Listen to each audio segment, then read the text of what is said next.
beautiful people. This is the influence equation where voice meets intention and becomes impact. Tonight, a creative force sits across from me. Poet, performer, author, actor, producer, culture shaper, and can I say, a very, very close, dear friend of mine. Oh, Chomi. Definitely Chomi. Her words move through theatres, classrooms, and parliaments. Ooh. And she has been honored here at home and recognized across continents. She is our very own Lebogang Mashile. Oh, thank you, my friend. I'm so happy to be talking to you. I love it. Oh, and to get this kind of interpretation of myself from you. I mean, we've had like millions of conversations, and I see and experience and work with your expertise in different ways, but to get your eye and your analysis into me. Don't you love it? In fact, I was very overwhelmed when I did this. Because, you know, Lebo, if you only know, you're bigger than the world. When you enter a room, you light up this room, and when your mouth opens, and it's very few people that do this, for me, when your mouth opens, I am in awe of the words that come out of your mouth. And I often wonder what DNA you have that actually allows you, what warrior, queen, that you were born, your ancestry that gave you that came through your DNA. But if you look at me sitting across from you, when I knew that I was seeing Miss Lebo, I was like, this Queen of Africa, I am going to wear my regalia with my Queen Nefertiti earrings. Yes. Because that's what you make us women feel. You are bringing it. You look like Pocahontas meets Mantatisi, African, indigenous, Asian queen. I love it. That's why I love you. I love you too. Even me, when I woke up this morning, I had a recording and an editorial session. I mean, I would have been in like tracksuit pants and a t-shirt and Crocs, but I said I'm going to see the most glamorous woman in Joburg. There is no way. There's no way. So even if I'm going to be my funky artist self, I have to also bring it and put some jewelry and bring my Marianne Fassler and make it happen, because you are that girl. And you are eternally that girl. I love that you got up thinking that, oh yeah, I'm meeting Katie. What am I was like, I'm meeting Katie. Katie is fabulous. There is no way I can be anything less than fabulous. Chomi, I didn't pay you to say that. That's the truth. Consistently so. I love it. And what I love about you is that you are fabulous, like from Diamond Walk to Plaza. That's me. Do you know what I mean? That's me. And everything in between. Respect. Thank you. And I love how the importance part of friendships and sisterhoods is that other people see you that you can't see yourself. And this is what I wanted to do with the influence equation, is that often when you have a formula, it's you following other people's formula. A lot of us of influence actually don't realize what we are made of. Yes, because we think we are made of this, this, and this, and this. And it sounds a little bit arrogant. And then somebody else comes and say, well, actually, Lebo, this is what I think you are. And it's an equation, it's a balance. So it's also not just a thumbsuck. It's a deep dive, it's a research. So before we touch milestones, take us to that spark. What did creativity sound like in your childhood, especially in your home? Oh, wow. And when did you understand that your voice could move people? Oh, my gosh. With such amazing questions. I mean, I guess to start with your very first point about like the ancestral formation, what's in your DNA that makes me think about how you address this issue in your own book, where you spoke about hybridity, being South African Indian, but being African, that the African part of that is also important. And I feel in many ways like I am shaped by hybridity. I mean, on my mother's side of the family, we are Basotho, from Lesotho, Leribe, Botabota, but from Lesotho, 120 years ago. My family's been in Joburg since the turn of the last century on my mom's side. My great grandmother came from Lesotho. She had 9 kids. She was a widow. She hustled. She sold alcohol. She did washing. She ended up buying a house. An illiterate woman bought a house in Sophiatown.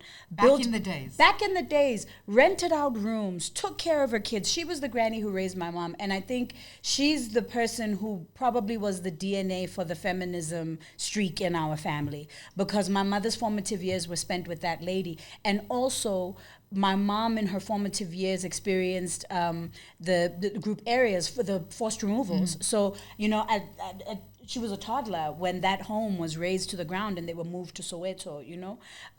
My grandmother, her mom was a matron and a midwife, those old school matrons that used to go around when people were still delivering back at home, you know.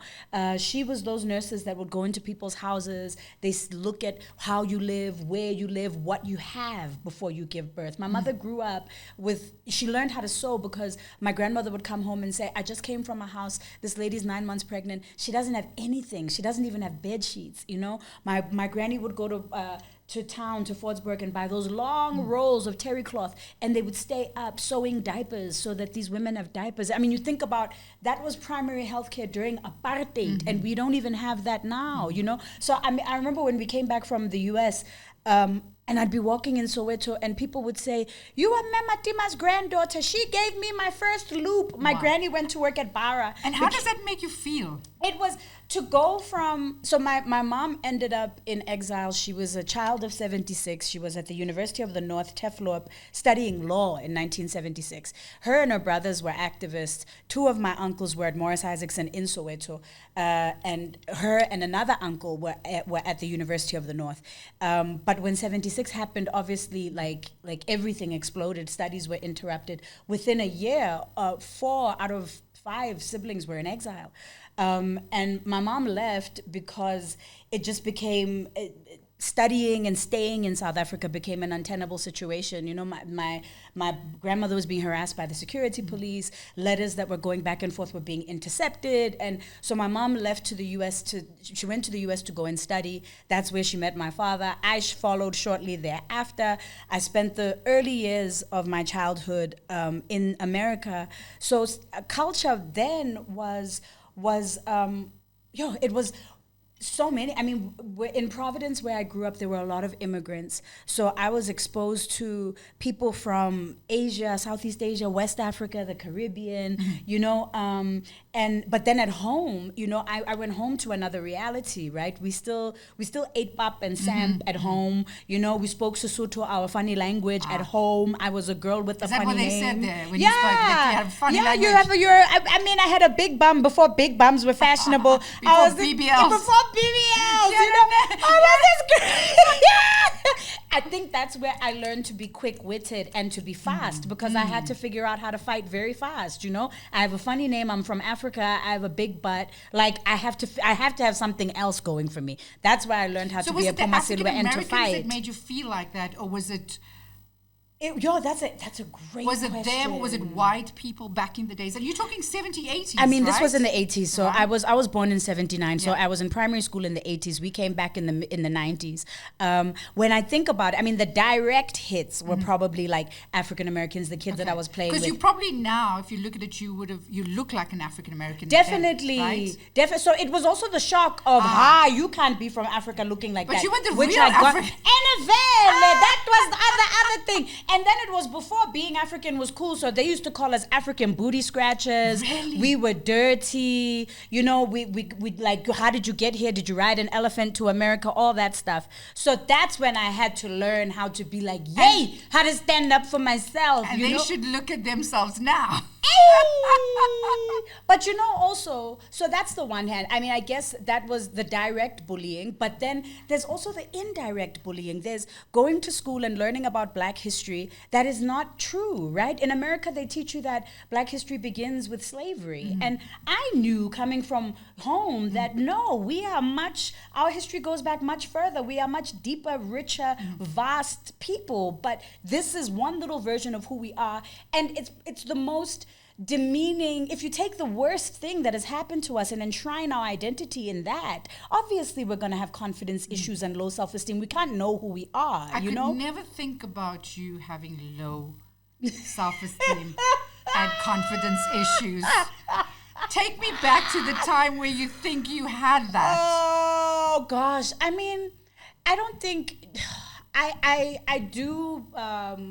convey confidence. I've had to, and this also is a lot of training as well. It is personality. Confidence is consistency. Confidence is consistency. It's media training. It's elocution. It's all the stuff that we've learned, over the years of broadcasting and working on stage. Where I started was a completely different place. I mean, when I started as an artist, we came back to South Africa in the mid-90s. I finished high school here, did a BA in law at Wits.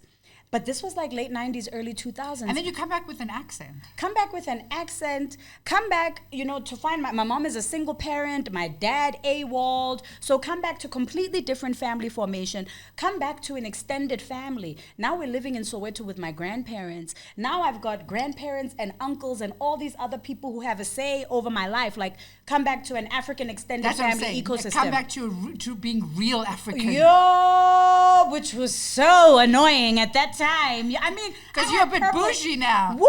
And just like the visceral culture shock. I had purple hair. I had like piercings all up and down my ears.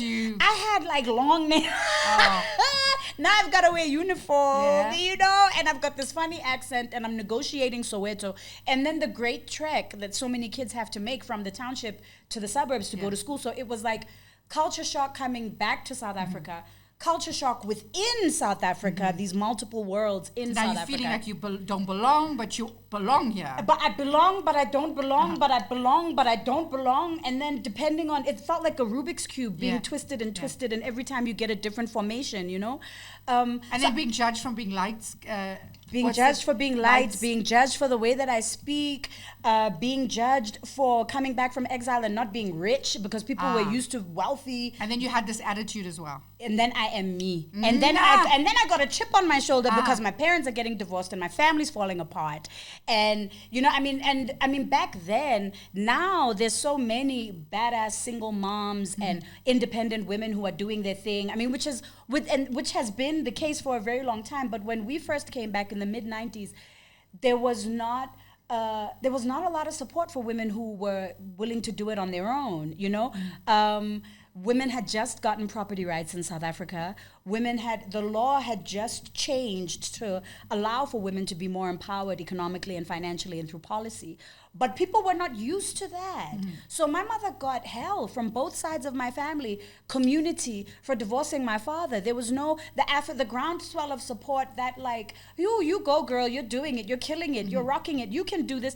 Like that we feel, that we experience as a generation, that didn't exist 30 years ago, Wow. So I watched my mom really suffer for doing the right thing. And I also suffered by extension for having her back. So I learned as a child that when you tell the truth and you stand up for what is right, people will stand against you, and you have to take the hit because it takes time to prove. Time vindicates you. It's not people who vindicate you. It's time that vindicates you. And whatever challenge you're going through, that in that moment, that's the thing that's giving you authority. So I feel that drum beat in your memory as you're speaking. The way a home scores the cadence of life. So let us talk craft. Craft, I love it. Okay. Right? Yes. Your artistry lives on the page and explodes on the stage. And I've seen it over the years firsthand. I'm talking 25 years now, right? Yeah. So you have written, recorded, produced, acted, presented.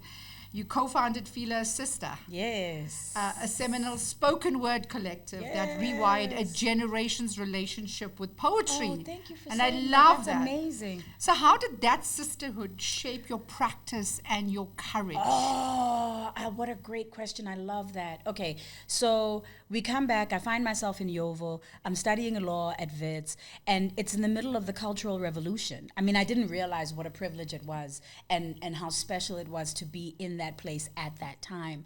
I was surrounded by artists and creatives and people who cared about politics. Yeovil at the time was like rich man, poor man, beggar man, thief. You know, you had a lot of the bougie people were leaving. It was turning into a slum, but you also had this injection of creative energy and activists. So I found myself as a baby, as a teenager in that space, you know, and I mean, I stayed across the street from Lebogang Mashile, for crying out loud. Wow. Right when Boom Shaka was at the peak and I was in high school, and I remember the whole street would get angry with her because she'd have these parties late into the night, but I loved it. I lived for it. And I mean, her death must have broken your heart. oh, so much. And I was one of the last people to interview her. Oh, wow. I mean, talk about life coming Yeah. full circle. Like, yeah, what was the, maybe 8-9 years after living across the street from her, I ended up interviewing her. And then a couple of weeks after that, she got into that accident and died, you know? But that was Yeovil also, is like, I feel like that space exposed me to what my true artistic intention is.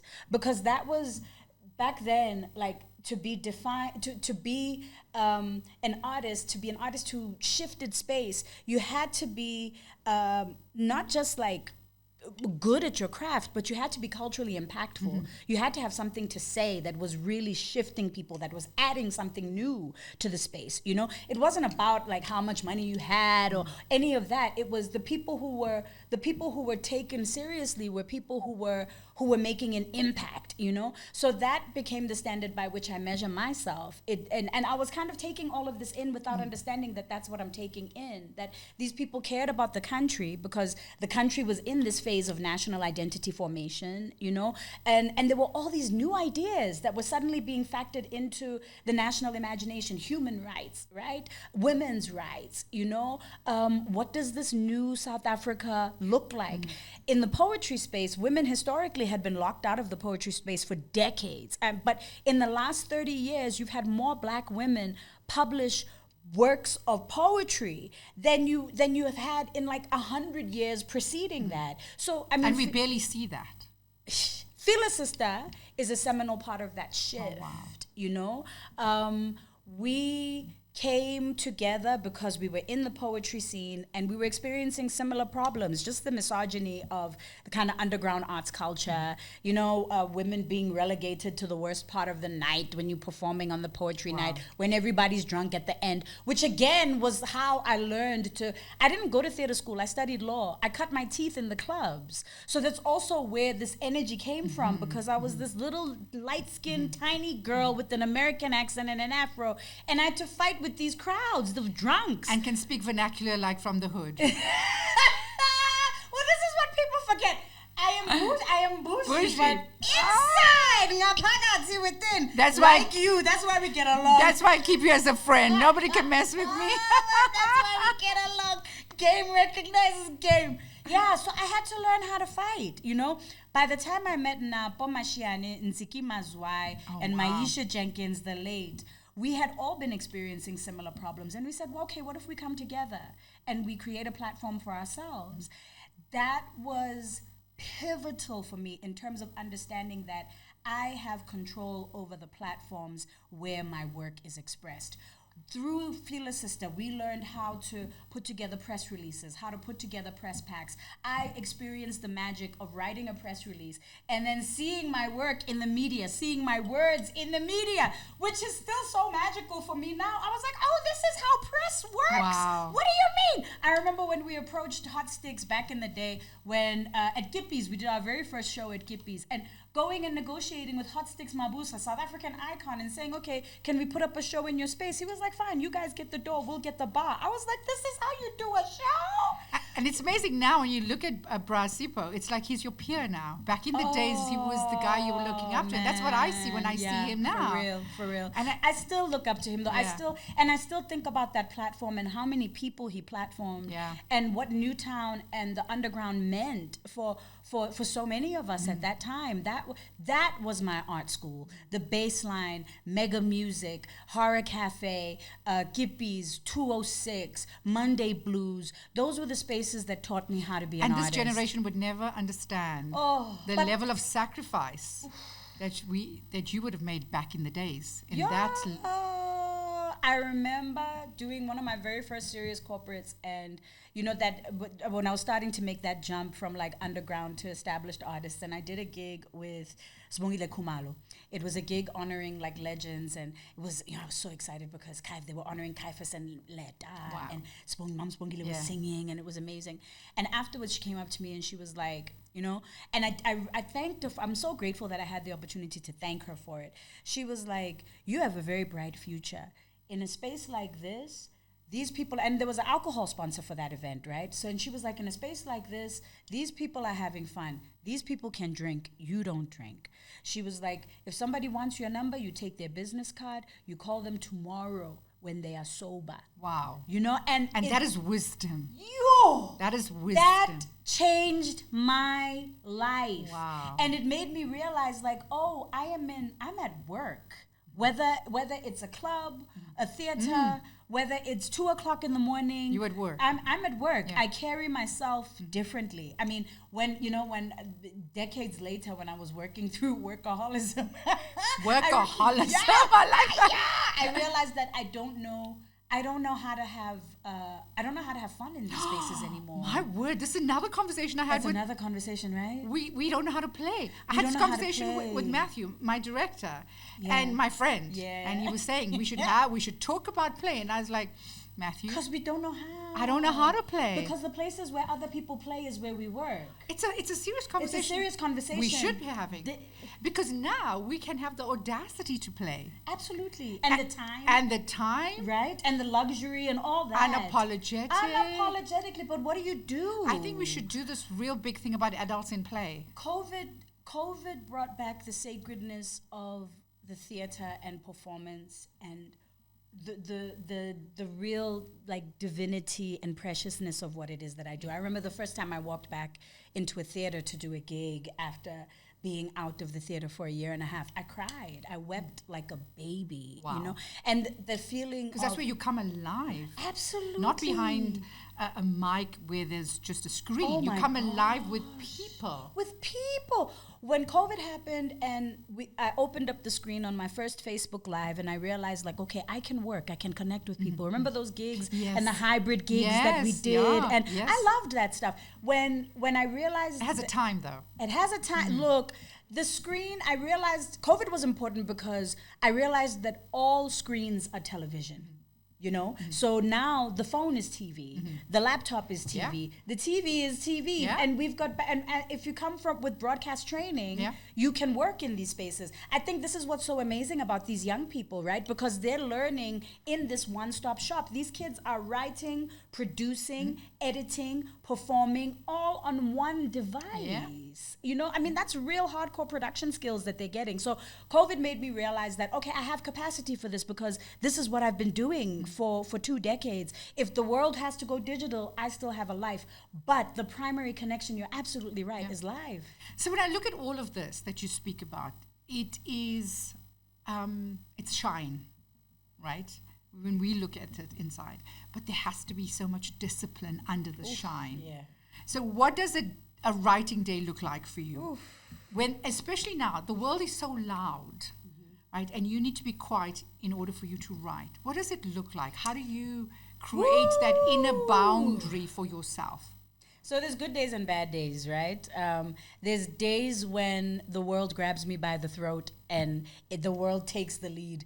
And those are the days where I kind of get thrown into the ringer, into like the washing machine cycle of the day, But if I'm intentional and I'm being deliberate, I wake up in the morning, I meditate. I'm up at about 5:30. I get my kids up shortly after 6 o'clock. So that first half an hour, the first 45 minutes, I meditate. I do my lymphatic exercises, get my body going, spend the next hour getting my kids together. And then the first 3 hours of the morning I dedicate to my creative practice. That's when I get into before I'm sending invoices, before I'm in my WhatsApp, before I'm looking at emails, before I'm responding to social media. it's me engaging with my work, whether it's, editing existing work or getting out whatever it is my brain is working through, or sometimes sitting with Chat GPT and working through the ideas that have been coming up for me over periods of time. Chat has been incredibly helpful in terms of helping me archive and understand how my brain works. I was going to ask you about how you see it, but you using it from a positive perspective. Oh, yeah. Because I would think, writers these days are saying, but we've studied, we've learned, we've Everybody's had to sacrifice scared of all it. of this, and that was who you are, Yeah. right? That's your DNA in your words. And now you have AI that's supporting you.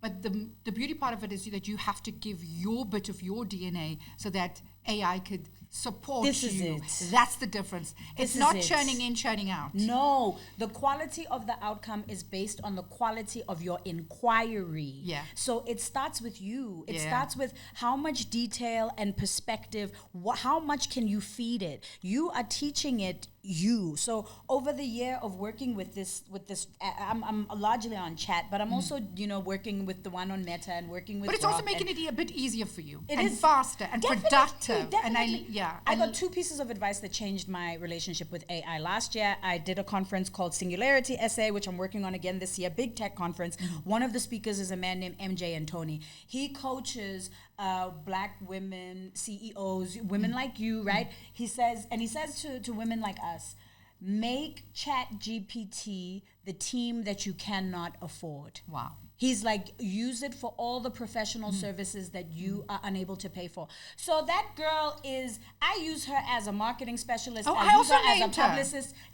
What's your name? Mine is Luat. It means Okay. ocean. Okay, mine is Cleopatra. Oh, I love it, Aquarius! Because she's a strategist. Yes. She's an activist. I can imagine yours She's is a badass. seductress. Yes. She's all of that. I can imagine, yes.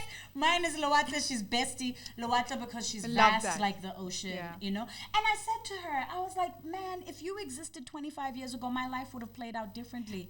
But and she maybe said, you would would be nev- thankful Yeah. that I exist now. And thank you for that. And that you've got to be grateful for it now. This is it. Because I think you would have undersold yourself if you had it 25 years ago. No, absolutely. Now you're like, I know who you are with or without. I can do it. Exactly. So she helps me write faster. She helps me to professionalize my services. She helps me if I've got, a backlog of emails that I need to work through. With her, I work through them in seconds. She's a fantastic editor. Love it. She's not a great creative writer in the first instance, but in terms of helping me to refine my work, especially when I have to, because I have a lot of clients that I service as well, So in terms of being able to deal with clients effectively, efficiently, and hit the beats that I need to hit in my pieces, she's got that on lock. So I'm thinking you exactly like me. And Matthew and I do this. We say, no, it's not what I'm looking for. Yes. No, you are wrong. Yes. No, go and look. So we're actually a little bit controlling over her as well. Because we say, no, it's not correct. I do that. Matthew does it as well. We sit in the office together, we're like, no, she is having a bad day today. My friend Titilo Peshonuga, amazing Nigerian poet, she was the one who said to me, give her a name, talk to her like Yes, a friend, a say friend, please, yes. say thank you. Even if she's getting stuff wrong, deal with it like I'm dealing with a person. So even my approach to AI is very different to my approach to like Google or whatever other app I'm dealing with, even with her mistakes, because no human being gets everything right all the time. Exactly. So when we talk about now that you have support, now that you're writing, performance poetry is breath. Yeah. It is rhythm. Yeah. It is presence. And I've learned a lot of this from you, watching you over and over again. So how do you prepare your body to carry the difficult truths that you need to? Because you have to treat your body tenderly. Yes, absolutely. But also powerfully. So how do you prepare your body for this? So on a performance day, but I mean, this really starts like many days before. It's a part of my routine. If I'm being on point, if life isn't dragging me by the throat, then I'm stretching every day. I'm doing lymphatic exercises every day. I'm doing breath work every day. I'm rehearsing my work. Rehearsing my work is the breath work. So I spend copious amounts of time talking to myself. If I'm not spending 3 hours a day writing, I'm spending 3 hours a day memorizing work. I'm always in the process of trying to retain work, new work. So working through that a lot of the time is my breath work. And then things like making sure that I'm eating well, making sure that I'm getting enough rest, making sure that I'm hydrated. On a performance day, hydration starts the day before, right? And also drinking the right level of water as well. This not is ice it. water, all of that. This is Those making are sure serious disciplines. these are very serious disciplines. I mean, today is kind of like a cheat day. I'm drinking real dairy and all this other stuff that if it was a performance day, I couldn't, because the mucus that builds up in my throat, I'm getting over flu, right? Hydration starts the day before. I learned this from working with choirs. If you want to have enough lubrication in your throat on show day, you need to drink your 3 liters of water the previous day and then still have enough water in the morning. So if you're dehydrated on Thursday, Friday's performance won't go well. You're going to be dry on stage. So it's all a part of the holistic discipline of a performance. Being a performer is a life, and I mean, and I don't get it right all the time. I mean, I was in the US for 2 weeks, and I did a literature festival in New York, and then I went to Oakland, to California, so the other side of the country. When I was in New York, it was still okay because, you're 6 hours behind South Africa, so I can still be in the flow of information and time, even if I'm just a little bit behind. But then California was 9 hours behind South Africa, so I was completely behind. When South Africa was sleeping, I was awake, and then vice versa. And my body could not keep up. Then my body broke down. I am terrified of flu, because flu means that I can't work. So, it's also, I'm trying to think about how to holistically be able to manage changes if I'm moving through time zones, if I'm moving through climates. How do I have things in my life that I keep constant that can support my physical and mental health? Because, I can't change the physical reality of touring. And then when people ask you to send an invoice and they look at the cost and they were like, OMG, I'm sure you get that, right? But they don't understand the level of sacrifice and build up that thing. Nobody understands that. Absolutely. So let's take it to a pivot. Yes. Right. Single motherhood can split a calendar into before and after. And I know this for a fact. Woo. What do you have to reimagine in order to protect your children? Oh, what a fantastic question. Yeah, Katie. I had to reimagine the notion of success and failure. I had to reimagine fundamentally my definition of family. So I had to look at the fact that I didn't end up in the perfect picture that I imagined that I would be in, and that doesn't make me a failure of a mother, a failure of a woman, a failure of a human being. It doesn't even mean that this relationship has failed, because look at the beautiful outcome of this relationship, right? And I think I also had to accept that my perfectionism does not serve me when it comes to my relationships and understanding why this had to happen, why this had to be. No one chooses. No one chooses. No one wakes up and says, I want my family to fall apart. You know what I mean? It happens. And then what? What is the next, right? So I fortunately was able to look around me and see incredible women like you, women like my mom, women like so many amazing women who are doing such an incredible job managing their careers, managing themselves holistically as beings, and also being able to be there for their kids. So it's been a process of realizing that me sacrificing myself ultimately does not serve me, and it does not serve my children. What serves me is being my best whole self. What serves me is me pouring into myself. I'm raising boys. I've got 2 boys. So I want my boys to have the experience of seeing a mother who is wholly living and loving her life. So if a young single mother is listening to right now, in one sentence, how can she hold on to a week? Because we've got to do it a week at a time. Support, support, support, support, support. You are your own primary support system before you are your children's support system.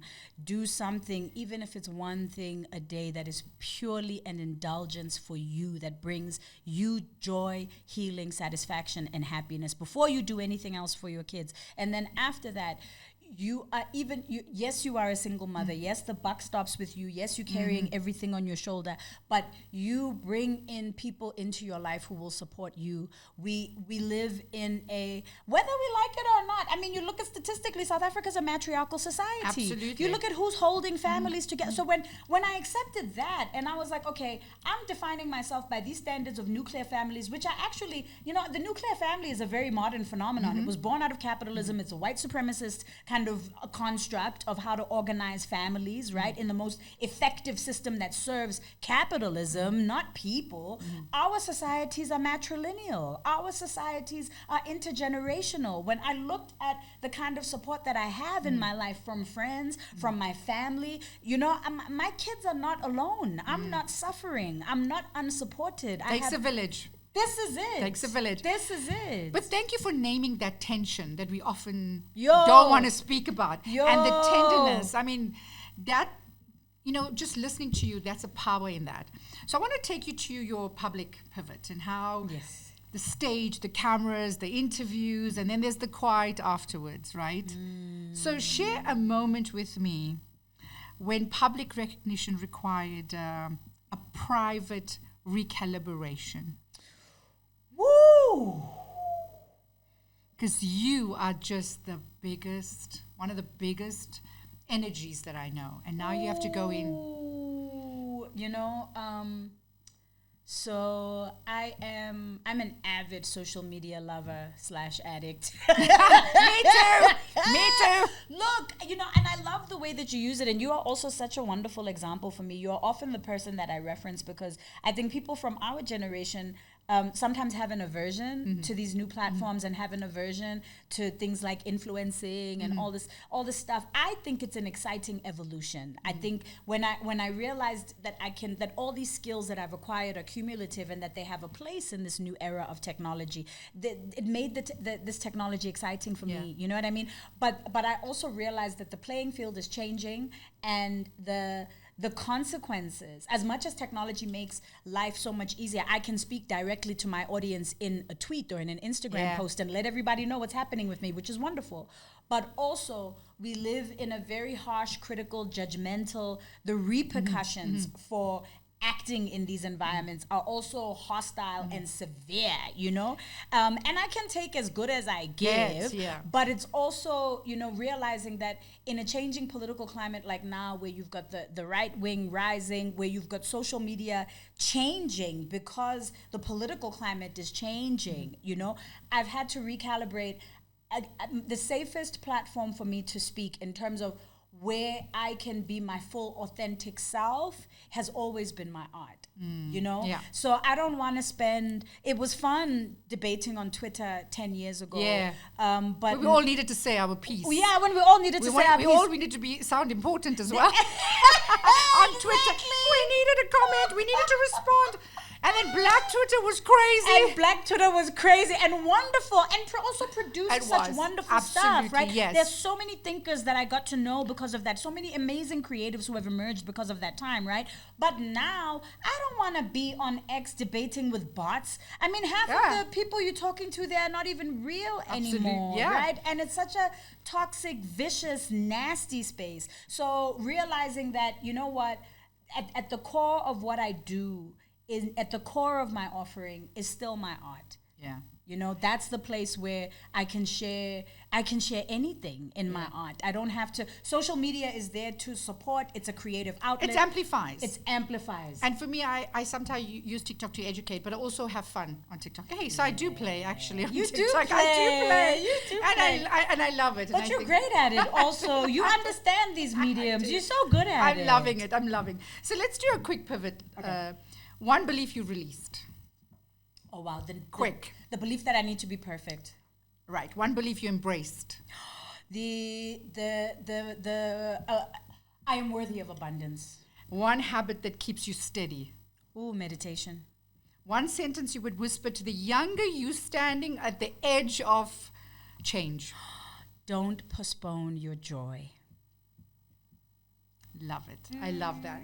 So you are somebody that has all these accolades. I mean, if you just go and research, your work has traveled widely. You are I would think you're a global name. And I don't sometimes believe South Africans own you enough.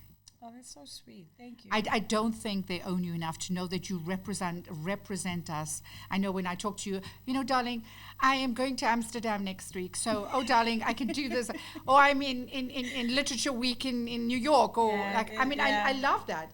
So you've been recognized as South Africa's top 100 youth back in the days. Back in the days by when I Mail was and a Guardian. youth. Glamour Woman of the Year for Arts and Culture. Yeah. Top 100 Africans by New Africans. And you've received the Art Ambassador Award at the inaugural Mbokodo Awards. I mean, this is a serious ledger of influence, I have to tell you that. Thank you.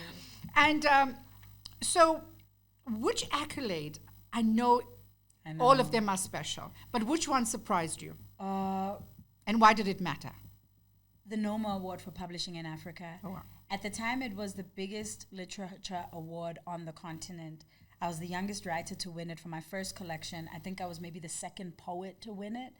The other one is the Arts and Culture Award for Body of Work, which I won 3-4 years ago. So to me, that kind of feels like the alpha and the omega, to get such a huge recognition and to be affirmed as an African writer at the beginning of my career, and then in the middle of my career to be affirmed for, not just being a poet, but for a body of work. That I love how you use the word affirm. Yeah, it's because an affirmation is one of the most important things that we should live in our Everybody lives. needs it, yeah. So what is the responsibility that travels with recognition? Whoo! Wow. Because we're going to That this is influence. so interesting. That is Because we so forget sometimes interesting. we're artists, we're creative. We often forget the responsibility that we have. I feel a responsibility to amplify what is not being said. As a poet, And you do it. as a lover of literature, Yeah. I'm always looking at the subtext. I'm always looking at what is underneath the sentence that's written, right? So even in terms of when I have the opportunity to platform stories or to platform issues, I'm always thinking of who's not being listened to in the space, who's not being heard, who's being deliberately ignored, what's the stuff that's being suppressed, what are we hiding from ourselves? Because those are the things that will jump out at you. Those are the things that bite you in the end. So when we talk about being African, right? So on the continent, did an audience teach you something that you did not expect? Name a country. Nigeria. I never expected to receive the love that I received in Nigeria. I never expected to see how much love Nigerians have for South Africa. Wow, say it. The first time I went to the University of Lagos, I sat in it was like a literature one, class. I was at the Lagos International Poetry Festival, and they had us do workshops at the university. And I was shocked to see year one Nigerian literature students who could rattle off South African literature. And this has been happening in Nigeria for generations. I met Nigerians who grew up in the 70s who were talking about how they used to collect money in tiki boxes in their classrooms for South Africa. The way, xenophobia hurts me so much because I travel this continent, I work on this continent, I experience the generosity of spirit and the openness of African people all the time. And I've never been treated badly, even with the kind of violent and terrible treatment that many African foreigners receive in our country. I have never been treated badly. Not in Rwanda, in Malawi, in Namibia, in Algeria, in Cairo, wherever I've been, I'm always shocked at how aware people are of South Africa and our history, at the level of investment that the continent had in ending apartheid, and how little we know about this. The anti-apartheid struggle was all over the world. It mattered to millions, if not billions of people. And South Africa, sometimes I think we're not aware of how many people in the planet were invested in our freedom. Wow. So you are giving us a masterclass of integrity and craft, as I see it here. So for everyone that's listening and watching, catch that line about consistency in your spine, because that's what you talk about, this the love of people wherever you are. And I love that you are consistent.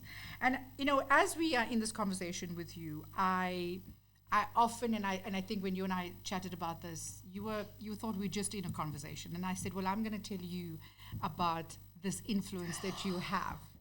I'm so scared and so excited because you've never done this for me. I mean, this is like, you like the branding guru. Thank this you. Is like getting... So we're going to take you through this architecture of your path. Oh my gosh. So on this show, Lebo, we honor a simple idea. Voice plus story equals impact. So we ask every guest to articulate their influence equation. So Lebo, let us name yours together. So voice, story, and impact. And I've looked at a crystallized formulation for you. And you can agree or you don't agree. I have people that sometimes don't agree on one of the equations. So your influence is your radical voice. I agree. Your honest story. I agree. Repeated practice. Yes. And your social imprint. This is amazing. Do you like that? Love it. I love it. Love it. So a radical voice is your presence rooted in dignity, truth without apology. Oh, thank you so much. Your honest story, your memory as the compass. Oh, yes. And you use your body as an archive and your joy as method. And that's why I think when I'm around you, I feel so joyful. I also feel joyful. You make me happy in my heart. heart. I feel joyful. You do. You make me happy in my heart. And I love, when we talk about repeated practice, it's writing, it's your rehearsal, it's your performance, and also your community teaching. And when you talk about your social imprint, language that shifts how people see themselves and each other. So I want to invite you to refine your variable as you have it there. In your own words. Talk to me. This is so true. It resonates with me.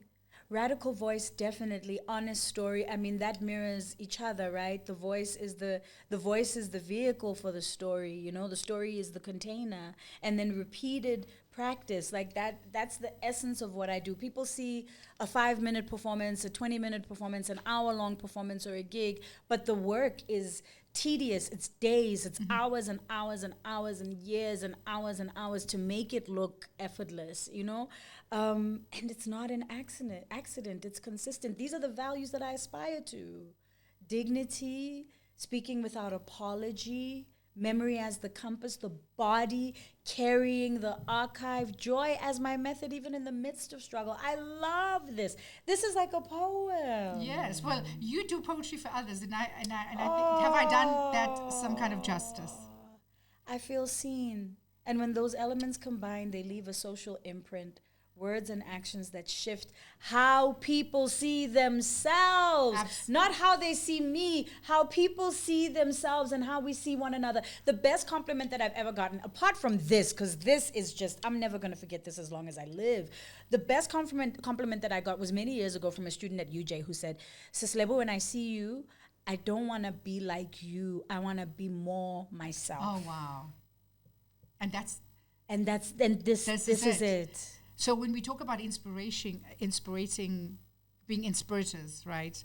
We are motivating people not to be like us, to be a better version of themselves. Yeah. That's it. So that's it. Clear, actionable, and generous. Oh. Thank you, my darling friend. God bless you, Chome. I love you. Thank you so much. What a gift. So after Lebo defined her variables, we often have to talk about how you have been part of my life. And I think over the years, your voice has been a level of courage and encouragement. For me, you've been that person that's, shows up for me. You have been that person that has lengthy conversations with me on the phone, 1.5 hours, 2 hours. Yeah, we can talk, yo. Even if I haven't. That's true. I think Matthew's looking at us and he's like, yo, I've got a lot of editing to do here. Yeah. So thank you so much. The most amazing thing about you is that you have a precision of your craft. Oh, thank you. And I keep on telling you that the joy that you insist on for yourself and others, and in your room that you walk in, you insist on joy for others as well. So I love that about you. So may we all use our language to build rooms where people stand taller. Oh. So thank you so much. This has been the Influence Equation. Until next time, speak with intention, tell the truth, and create change. When a woman names her story like you, the room changes shape. Ah! from the bottom of my soul. Thank you, my friend. What a gift. Thank This you. is a treasure.